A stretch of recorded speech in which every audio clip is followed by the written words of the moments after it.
The government's big new Agnipath scheme facing its Agni Pariksha across the country with hundreds of youngsters coming out in protest. The services determined to push ahead, believing that this is in the best interests of India's armed forces.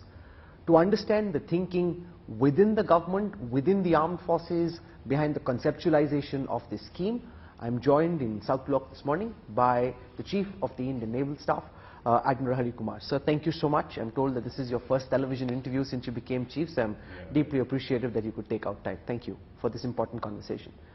I want to start by asking you, sir, about the kind of reactions that we are seeing from Bihar to Rajasthan, Uttar Pradesh to Haryana over the government's new Agnipath scheme. Why, as the Navy Chief, as somebody involved in the conceptualization of this scheme, do you believe that this scheme is in the best interests of the armed forces? Of course, I believe that this scheme is in the best interest of the armed forces. The scheme that is, I think, come of age. It is a scheme which was long overdue.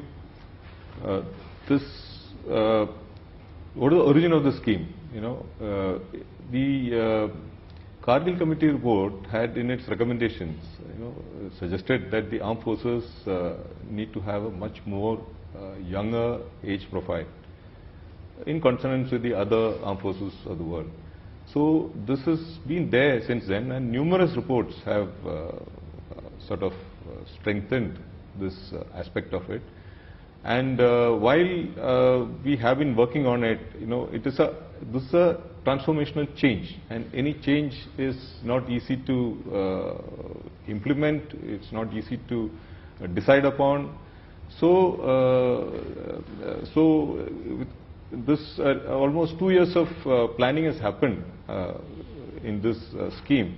We have tried various options. We have examined the models in a whole lot of countries. And but we were determined that we need to reduce the age profile, because the age profile was around 32 years, which is considered to be a little higher, and we're looking at reducing it to about 25 or below 25. Now, one of the concerns these protesters seem to have, and I was speaking to a few yesterday, is that 4 saal kya jobless. Now that's the one big overriding fear, that the whole idea of coming into an armed forces position is that you work really hard, you get through. You work for 15 years, you take care of the nation, and then the nation takes care of your family. That's the whole ethos behind wanting to join the armed forces for a typical Jawan. Now they're concerned that 75% of them will essentially be jobless at the end of 4 years. How do you address this concern? No, you have to see what are the benefits of the scheme. In the sense, it is a scheme which is helping to modernize the armed forces, make the profile of the armed forces much younger. And at the same time, the society and the nation is benefiting from this, because you imagine a soldier who joins, an Agniveer who joins, at the age of 17 and a half, he joins, he's trained, he brings in his bit of youth and vigor and vitality that is required for the services.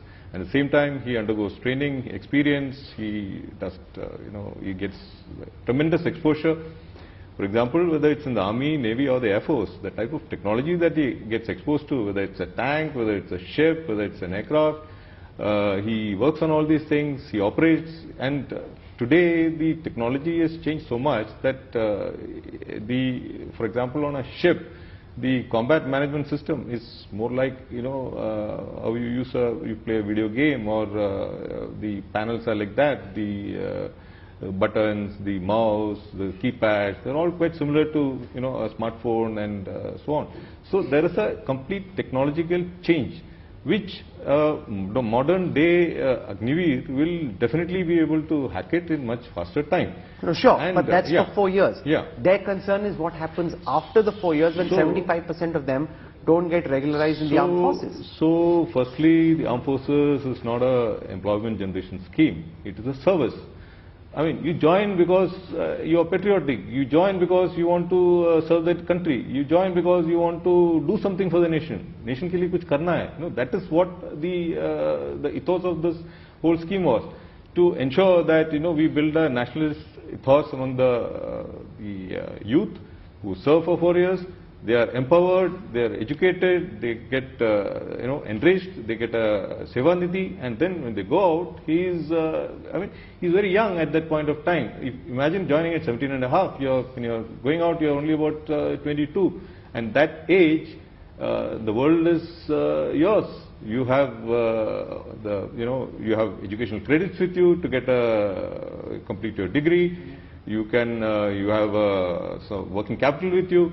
You got n number of benefits in terms of tangible and intangible things that you have gained. Intangibles, leadership qualities, time management, discipline, your personality, how you speak, how you conduct yourself, patriotism, the ability to work hard, face challenges. So whole lot of benefits have accrued to you, which really cannot be even quantified. But you would accept that in places like Haryana, places like Bihar, and several other parts of the country where there are martial villages, people would join the armed forces generation after generation, thinking that once you join, you are taken care of for life. That pact between the government and the armed forces on the one side and these youngsters and their families and their villages on the other, that pact seems to be snapping. That is the primary concern of those who seem to be protesting. So here I want to ask you, I'll give two aspects of it. First is, do you want an all India, all class military, or do you want a military which is only from specific areas? That is something you have to give it a thought. The Navy today, I can tell you, is represented in 656 districts out of 773 districts of the country, and we hope to make it 100% in the next few years. How do you achieve it? You achieve it if you have a scheme like Agniveers, where you are now almost tripling the number of people that you're going to take, albeit for shorter durations. But the aim is to have a Agniveer from every block in the country. Shouldn't you want that? Or should you have everybody only from one village? Let's take the point that you made about all India, all class. Now, several of the Paltans in armed forces are, say, a Mahar regiment or a Madras regiment or a Sikh regiment, Jat regiment. And they are organized around either religion or caste. And a lot of military historians, when they are noting down accounts of military battles, say that the military cohesion, that esprit de corps, came because of social cohesion. Now this idea that you have one India, one class, takes away from that construct. A lot of military historians, including Captain Amrinder Singh, actually raise questions about whether that move away from the way units and Paltans are organized currently is a good idea. How do you justify it and why? As of today, I just had a discussion with the Army Chief. The Army Chief was telling me that almost 75% of the Army is all India, all class. They have, and this transition has been happening over a period of time. There are still some pure battalions which they will progressively look at how it can be made into a nationalistic, which resembles the spirit of India. In the sense of all India, all class. So, but that probably may take time. I'd leave it to the Army Chief to comment on that aspect of it. But since you raised the issue of cohesion, let me tell you, cohesion, if you read a little bit about it, there are two types of cohesion. One is task cohesion and second is social cohesion. What we should be looking at is task cohesion, which is what, you have to accomplish a task or a mission that is given to you. What is the requirement for that? The requirement for that is training, working together, the quality of leadership, the type of pressures that you are under, the threat you face, and so on. But when you talk of social cohesion, that is related probably to the time you spend together. Social cohesion is not so much important. What we are looking at is task cohesion. So I don't see so much of an issue, because in the Navy, for example, we have all our ships, aircraft and submarines, they're all combat platforms. Now in these ships and submarines, when people are posted, they're posted for 2 years, at best 3 years, and then they move on. He moves on to a shore billet and then he moves on to another ship. So you mean to say there is no social cohesion in these, task cohesion in these units? They perform all the missions, they are combat ready. So I want to debunk this myth that this cohesion comes only from being together for a longer period of time. So one of the key ethos of the armed forces has been that soldiers fight together because they are committed to the national cause. And one concern raised by a lot of veterans is about whether 4 years is enough of a time to steep somebody in a regimental ethos, so that Paltan ki izzat becomes his driving force. Because as a soldier goes for an audacious mission, he needs to be convinced that the person next to him is as committed to the mission as he is. How do you think having somebody on a 4-year service could potentially impact that? Does it impact that in your view? How do you address this concern raised by a lot of veterans? This is what I talked of when you address the previous issue of task cohesion.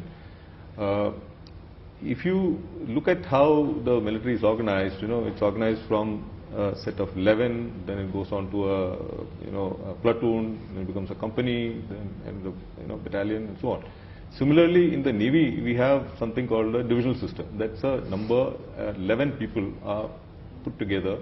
They perform under a divisional senior sailor and a divisional master chief. So these people, these officers and the senior sailor are supposed to guide, motivate them, look after them, see their professional grooming as well as any personal issues they have, etc. They bond together. They are together in work, in play, on board ship, in their action posts, when they do work in the 24/7 there with them. So that is how the cohesion comes in. And I would expect the same thing in the army as well, because they are also organized on similar lines. And if you have come across something called the figure of 150, it says the most cohesive unit is a number. It's about 148.6, which is supposed to be the most cohesive number. The moment you exceed that, it's sort of the cohesion starts. Therefore, when you look at a company strength, it's about 150. That is how it is organized. So when the people are there together, it is. I want to reiterate again that it's not the duration that you spend together that develops the cohesion. It is the type of training that you go through, the type of leadership that you are offered, the type of activities that you participate in, and the type of threats you face. That is what brings the Sure, no, but I'm saying let's assume a commanding officer is to pick somebody for an attack on Tololing or Tiger Hill. Would he trust somebody who's here only for 4 years as much as he trusts a lifetime soldier? Because the person who's here for 4 years may have at the back of his head the idea that I'm only here for 4 years, after which I could be gone, versus a lifetime soldier who knows that this is his sole mission in life, to defend the territory of India and be a part of the armed forces. Does that then create a class among soldiers? This is a lifelong soldier, this is a 4-year conscript. How do you say that he's only not a lifelong soldier? He's come for 4 years, but he's got a very good chance of continuing. Now he's getting an option whether he wants to continue or he wants to look for better jobs or better opportunities. Maybe he wants to only devote 4 years of his life. You're not looking at it from the point of view, from the other point of view, as to even today when we have these our sailors who join us, there are many who don't want to continue beyond a certain time. So we have a policy that if in the first 2 years you are not okay with it, then you can leave. But many guys realize after say 3 years, 4 years, so then it becomes difficult. Then they have to continue till 15 years of service, and then only they can leave. So here is an option for you. Try out the military life. What you want to give to the country. Work hard, learn new skills. And if you find that, okay, I want to devote only 4 years and I want to, try some other field, or, I want to devote my time to, there is an opportunity for you. So you should see it as an opportunity rather than as a, as something that is negative. Let's come to the issue of keeping 25% and easing out 75% of these Agniveers. Can you share what the thinking is and how you pick the 25% and leave the 75%? without allowing for subjectivity to enter the criteria for determination, because in any ACR that is drawn, picking the top performers is relatively easy, but letting go of 75%, which is 3 in every 4 soldier, is a much tougher ask. How do you think the armed forces will achieve that without space for bias or subjectivity? We are looking at a very transparent system. We are trying to harness the IT, information technology, to drop the merit. Agniveer, from the time he joins, he is going to be assessed for his performance at regular intervals, whether he's good at weapon handling, whether he's done his professional courses well, how does he perform, what is his attitude, has he adapted well to the service way of life, and is he keen on serving, and so on. Now, this is the major change here is that he has an option whether he wants to volunteer for further service or he wants to go off. Just as the service has an option of selecting a guy or not selecting a guy, so it is both ways. Both the Agniveers has also got an option whether he wants to continue or he want to look at other fields of interest, or you want to continue in service and pursue a military career for the rest of this. So this option is a great thing that he gets, in my opinion. No, but if he doesn't want the option, if he'd like to continue, then he has to deal with the insecurity that he gets no pension.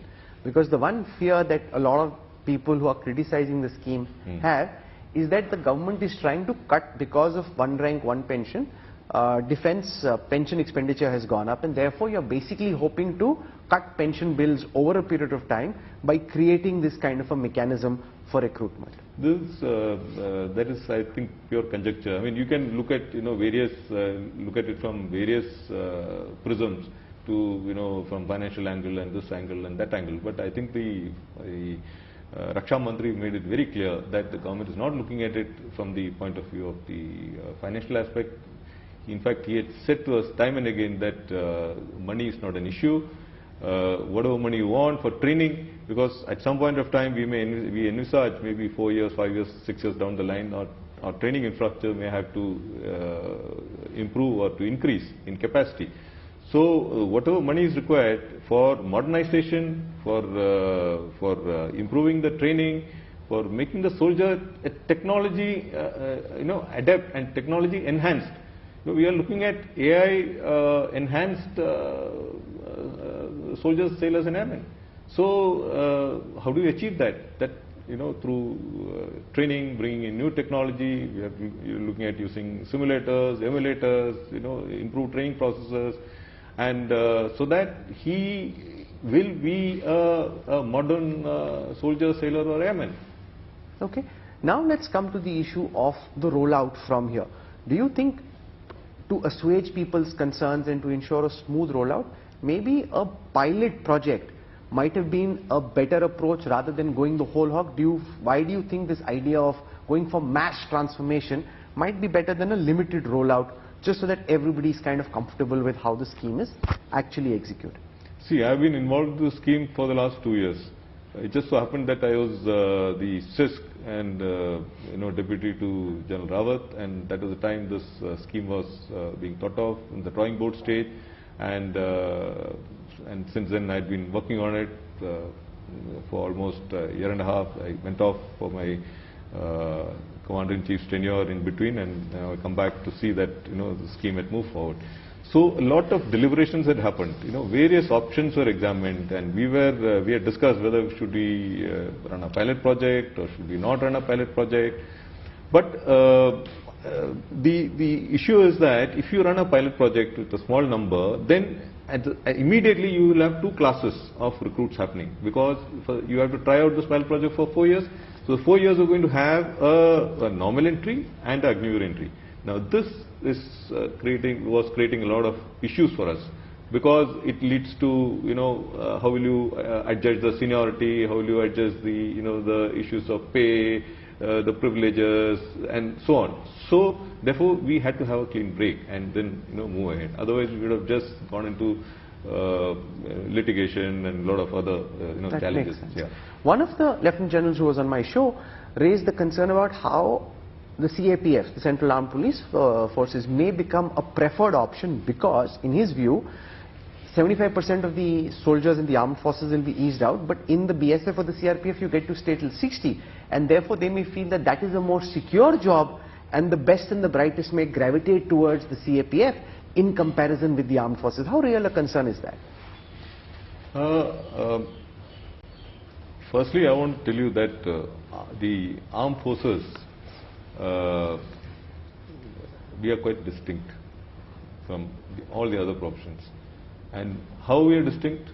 By just one fact, that we are required for ordered application of force under an unlimited liability, and this unlimited liability is what keeps us apart from all the other professions. Okay, nobody else has this unlimited liability to be ingrained into the thinking and your commitment to the service and so on. So we feel that whoever has to join the armed forces has to join us. He's a volunteer.